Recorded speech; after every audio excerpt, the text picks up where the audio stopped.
सिंह पे सवार चली आए भवानी माँ, सिंह पे सवार चली आए,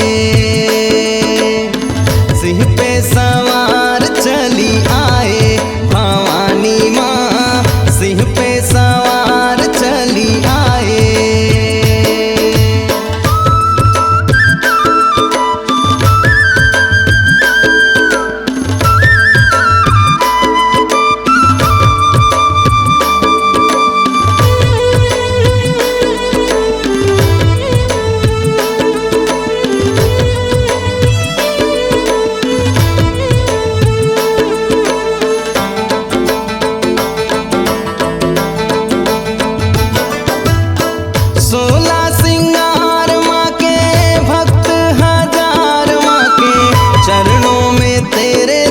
झुकाए भवानी माँ, चरणों में तेरे शीश झुकाए।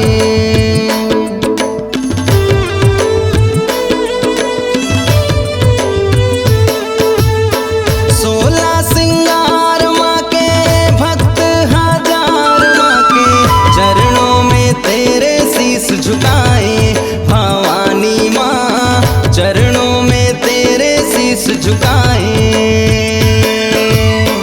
लाली लाली चूनर ओढ़े मैया की मूरत मोहे, लाली लाली चूनर ओढ़े मैया की मूरत मोहे, सिंह पे सवार चली आए भवानी माँ, सिंह पे सवार चली आए।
आपकी आवाज ही आपकी पहचान है।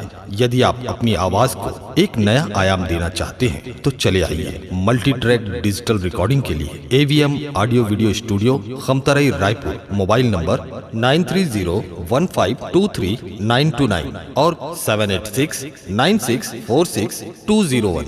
यदि आप नए एवं पुराने गीत सुनना चाहते हैं तो avmgana.com में जाकर गाना फ्री डाउनलोड करें और YouTube चैनल में AVM गाना और KK कैसेट्स को सब्सक्राइब करें।